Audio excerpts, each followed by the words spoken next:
Alright guys, this is the Woojer Vest Series 3 quick review. The first thing I want to bring to everybody's attention is that a lot of people have been asking, does it fit bigger people?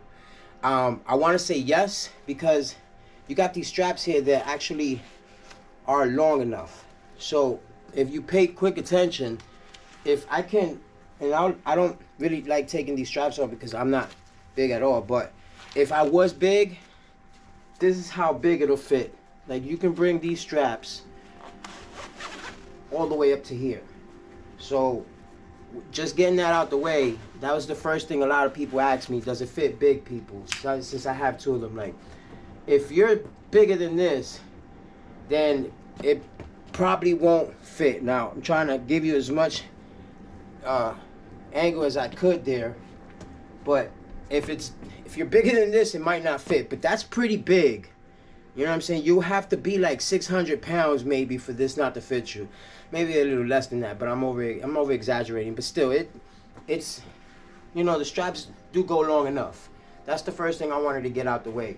So for those who are on the heavy side, I guess you're gonna have to go with just that. There are not many Vest Series 3 reviews out there just yet, but again, that's how big you can get it. So, and it goes on both sides. Like, you can like, as you can see, it has more lengthy straps on this side too, so you can adjust the way it fits on your shoulders as well. But that's one thing I wanted to get out the way. The second thing I wanted to get out the way was the way it fits. Like, it fits snug according to how you strap everything down. Like, I usually put everything real snug and tight. That way I feel it all over. Like, the back is pressed in. I feel the haptic feedbacks right here. I feel the other two right here. And of course there are other two on my shoulder. So you feel every single sensation and vibration or haptic feedback, or whatever you guys want to call it. You're gonna feel all of that, definitely.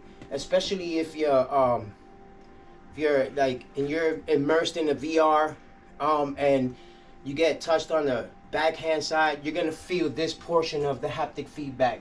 You understand what I'm saying? Or you get shot on this side, you're gonna feel this side as well. So it's a, I mean, from my perspective in gaming, it changed the whole way I game. You know what I'm saying? Like, I used to feel the vibration on my remote, and once I put this on, it's like I can't game without it anymore. You know what I mean? Like, it's different. It has a different feel to it. I get immersed into the game that I'm playing. If I'm playing what you call it, like Need for Speed, it's not that much, because you only feel the vibrations of the car, the screeching, the crashes, opposed to getting shot like if you're playing Call of Duty. So everything is different. Everybody has a different perspective and preference on their game. So it depends. Long story short, it depends on what game you're playing, really. So I can't wait for that. I have never tried these with a VR, because I've never owned a VR, but I did pre-order the PSVR 2, so I can't wait for that to come, and I'll give another review on that as well. But as far as every other game, GTA 5, God of War, Fortnite, Call of Duty, Horizon, it's all different. They all differ from each other. So it really depends on what game you like to play. I play Call of Duty 90% out of the time, and I just love it. It's awesome. Another thing is that people had trouble trying to connect this thing.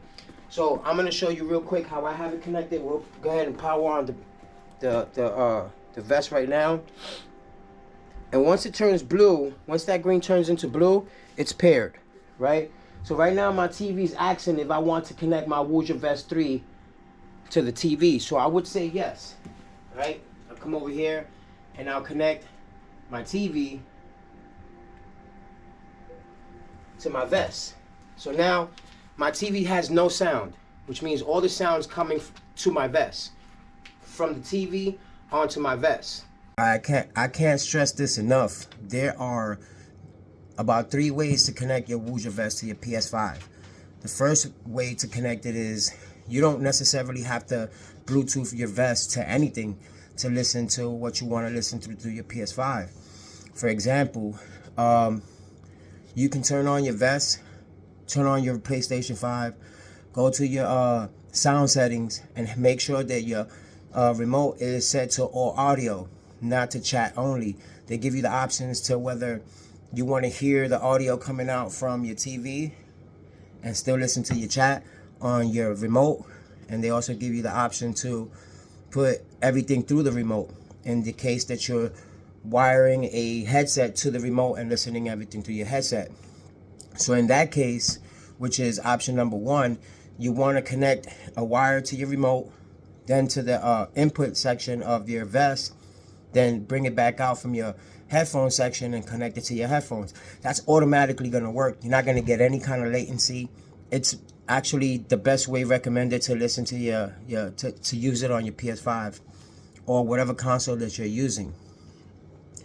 The other way is that I figured out, you can connect your vest to your TV if your TV has those, Bluetooth capabilities. You can have to where your TV is giving the audio to your vest, and then connect a wired headset onto it. Now, you don't need to have a wired headset. You can have a Bluetooth headset that has an audio 3.5 millimeter jack output, so or input, whatever. Now, when you connect it that way, if it's Bluetooth and you have your Bluetooth on and your dongle piece is on your PS5, it's not going to pick up. So you have to have that off in order for this to work. Once you put your headset on, make sure that it's off and not paired to your dongle on your PS5. You plug it in into your vest, and boom, you're ready to go. All the audio is coming from your TV, and then it's transferring to your headset. That's the second way. The third way would be, and I wouldn't recommend this because you get latency on the headset, is connecting your vest to your TV and then connecting your headset to your vest. And you can do this. I've tried it. It works. However, it's not the most efficient way because you do get latency in your headset. I tried it and I felt all the shots coming or whatever. When I was shooting, I felt all of it immediately where it was supposed to be. All the pounding when it's supposed to be, or the explosions where they're supposed to be at. But my headset was picking it up a little late. So if you're anything like a true gamer and you want that consistency immediately, then I wouldn't recommend the third option. I would recommend going straight wired. Again, you don't need specific 3.5 millimeter jacks. I used some wires that I had laying around in the house. They were Go-Tip though. You want to go Go-Tip, you want the best audio that you can get out of everything. So I would get 2 of those wires, connect one to your remote. First option, connect one to your remote, going into the vest, the other one coming back out into your headset, or connect your Bluetooth TV to your vest and then connect a wired on there. And if you want to hear a little bit of latency, and it depends on, I might have some whack headphones. I got the Sony InZone H9s. They're not whack, but there are better headphones out there that surpass this one, right? So it might be my headphones. I wouldn't know because I don't own any other headphones. So you can try that option.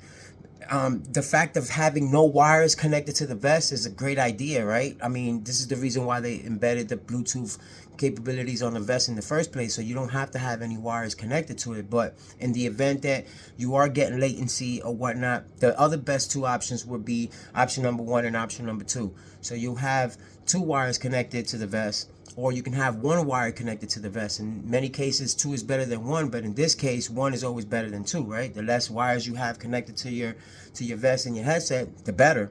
And you're getting all that immediate pounding when you're feeling the effects on the vest.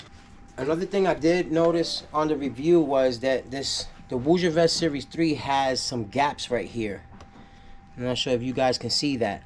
And it has some air vents. So I wouldn't be surprised if Woojer comes out with an external battery package for this thing right here. So I'm pretty sure that might be something in the works. It also has these metal bars which also have these slots on the side where I don't know if they're gonna come out with some headsets, that's a possibility, or VR that matches this, but you're definitely gonna have something that's gonna go up here and something that's gonna snap onto the bottom, possibly an extra battery pack for long-term usage. But the review here is, this thing is awesome. It's thin, it's flexible, it's a little heavier than the other one, which is okay with me, and it does what it needs to do, man. Like, I would let you hear it. It does thump. I'll go into a nice little whatchamacallit here so you can hear it really rumble. I'm not sure if you guys can hear that, but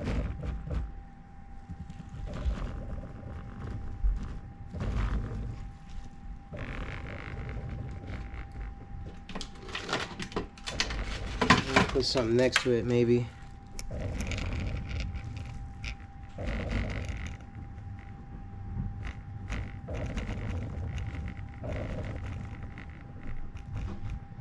This thing is rumbling, man.